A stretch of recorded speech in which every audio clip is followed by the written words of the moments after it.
I know I'm not the only one who wonders why there are some similar words in both the Yoruba and Hausa languages. Because the distance between these two territories are actually very wide.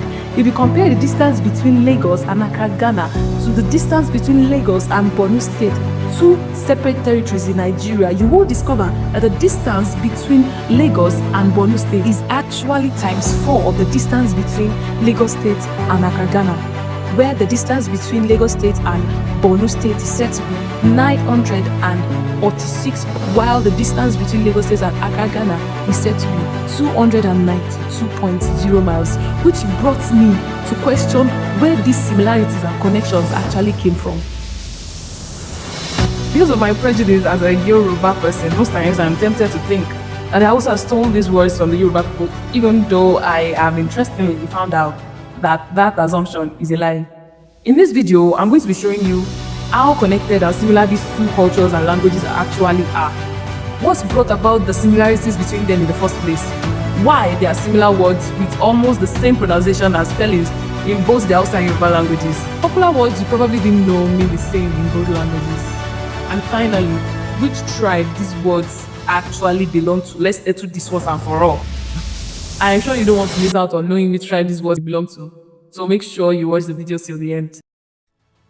The Hausa and the Yoruba people are said to have the same origin according to their methodologies. In 2001, Reverend Samuel Johnson, an historian of the Yoruba people of Nigeria, said, and I quote, "The Yorubas are said to have sprung from Lamudu, one of the kings of Mecca, whose offsprings were Oduduwa, the ancestor of the Yorubas, the kings of Gogobiri and of the Kukua, two tribes in the Hausa country." He also went on to comment on the similarity in their tribal marks, which serves as a sign of familiarity between these two cultures. It is worthy of remark that these two nations, notwithstanding the lapse of time since their separation, and in spite of the distance from each other of their respective localities, still have the same distinctive tribal marks on their faces, and Yoruba travelers are free amongst them, and vice versa, each recognizing each other as one blood. I find this really believable because the only two cultures I have ever seen with tribal marks on are the Hausa and Yoruba cultures, which brings me to relate to what Reverend Johnson said about the two cultures being from the same ancestor. One thing I'm sure you didn't know is that the Hausa Fulani people had a great influence in the identity of the Yoruba people and why they are called Yorubas. The word Yoruba is said to have been generated by Samuel Ajayi Crowther from the word Yariuba or Yariba, which according to historians is the name the Hausa Fulani people used to refer to the Oyo people, with whom they had trade interactions in the early 17th century. Talking on the subject of trade, in the 15th century before the colonial era, the Hausa and the Yoruba people actually had interactions in trade due to the interconnectedness of their trade routes. Hausa traders who engaged in slaves and kola nuts passed through Oyo-Ile to their trade destinations, the old Oyo Empire that actually controlled the vast majority of the Yoruba people. They exported the adire and imported tailored and embroidered gowns. This textile trade resulted into a cross-cultural cloth between Hausa and Yoruba. I'm sure you must have been wondering why the two cultures both wear the same kind of alagbadas and long-sleeved native attires and trousers. It is also very interesting that the two cultures claim it to be their cultural attire. Speaking of cultural attires, do you know that the popular word agbada is proudly claimed by the two cultures? The Hausa people also call the voluminous men's attire agbada. This is why we see almost the same style of clothing among the Yoruba and Hausa men. The origin of this word and which tribe it really belongs to has been a debatable discourse, as some historians and scholars like J. Gaba and K. Joshua have claimed that Hausa borrowed the word from Yoruba, while others like Dr. Madi Adam believe it is an Hausa word borrowed by the Yorubas. He said, and I quote, "Oyo had imported considerable amounts of Hausa and Nupe cotton garments that nearly all Yoruba traditional garments, especially for male, has Hausa names." This could mean that he was actually saying that the Agbada or the Agwada word belonged to the Hausa people. Still on the topic of traditional attires, the word fila of the Yorubas, which means cap, is said to have been coined from the Hausa word ula, which also means cap. Fila is a traditional Yoruba headgear worn mostly by men during cultural ceremonies and special occasions. The design of the ula of the Hausas is quite different from the fila, but they both perform the same functions. Now, textile materials are not the only thing that caught the eye of the Oyo people during the pre-colonial era.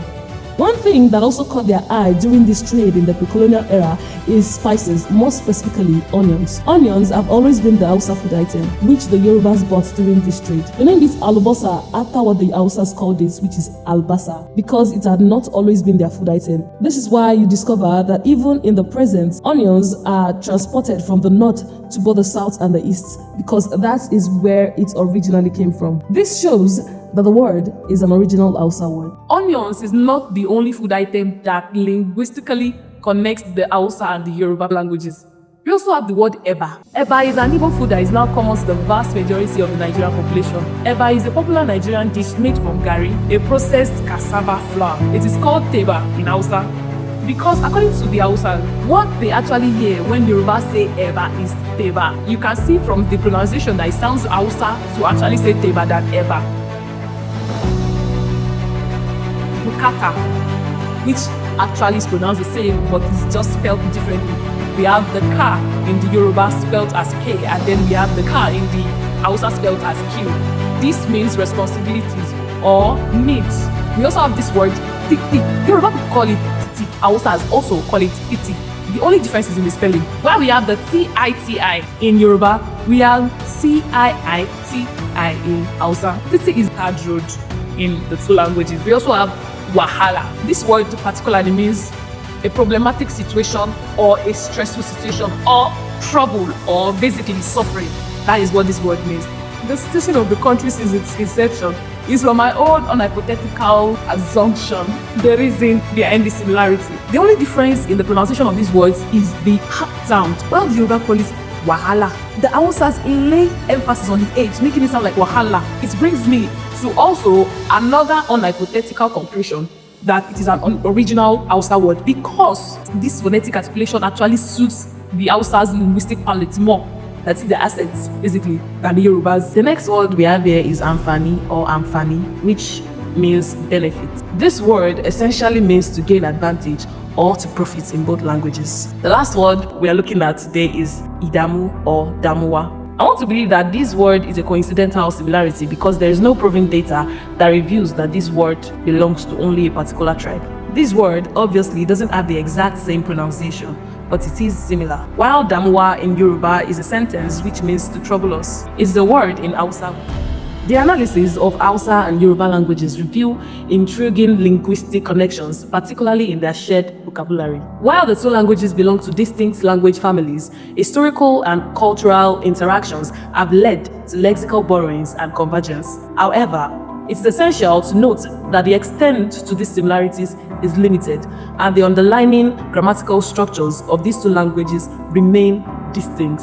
Deeper linguistic research is necessary to fully understand the nature and origins of these shared lexical items. Thank you so much for watching. See you guys next time. If you watched this video till this time, make sure you like, comment, and subscribe.